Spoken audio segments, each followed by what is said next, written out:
ntwala omukisa guno okwendeza isaife kyabazinga wa Busoga ne maama waife ine bantu ne baganda baife abato abalangira okubendeza omwaka ogw'emirembe n'okubendeza Christmas enungi.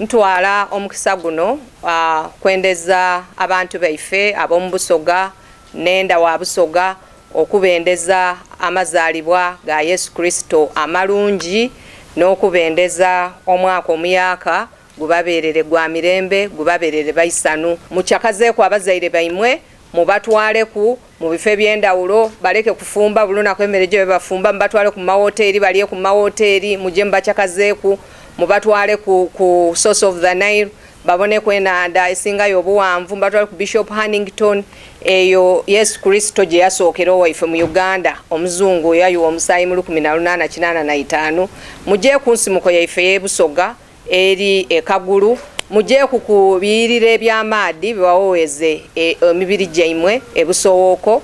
Ntwala omukisa guno okwendeza isaife kyabazinga wa Busoga ne maama waife ine bantu ne baganda baife abato abalangira okubendeza omwaka ogw'emirembe n'okubendeza Christmas enungi. Baba tukusabira obulamu, baba tukusabira Christmas eyeisanu omwaka omuyaka ogw'emirembe ogw'obugayiga n'obwegayisi mu Busoga.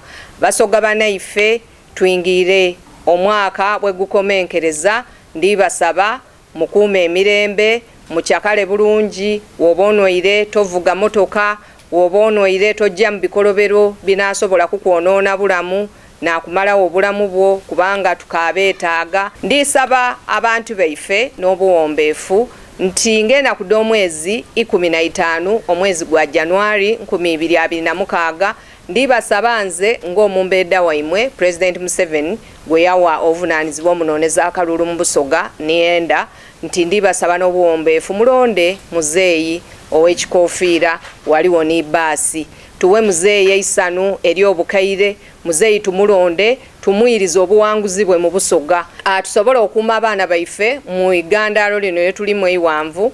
Abaana baife batera okuba nga bonoonekeramu, abaana bajja batandika okuba nga bata mu activities abazaire tutubawa biseera twabalekera amasimu batandika okujja ku TikTok ku Facebook wabayogera ebitagemagana abaana bayegemize. Abaana tufuba obata mu bintu ebinaabakuuma ng'ebintu eby'emizaano mupiira kujja kola basketball bajje bawuge. Abaana tubakuumire mu business daife dona badeege. Abaana tubakuumire mu masinzizo gaife oba mu Busiraamu abaana beega amadiini oba Bukristaayo. So ndikubasaba abantu baife mukuuma emirembe.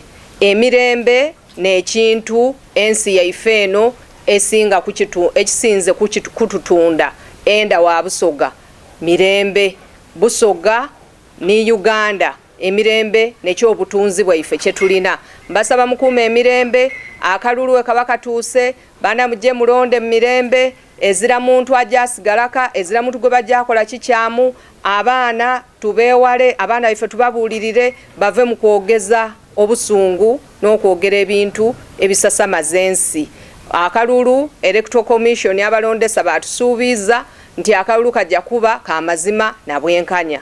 N'olwekyo ku nsonga eyo ndibasaba n'obowemboefu nti abaana baife betuzaala bana muteetaba mu bintu bya muvuyo. Uganda twenda mirembe, titwenda ntalo, titwenda buvuyo, titwenda kusasamaza bantu.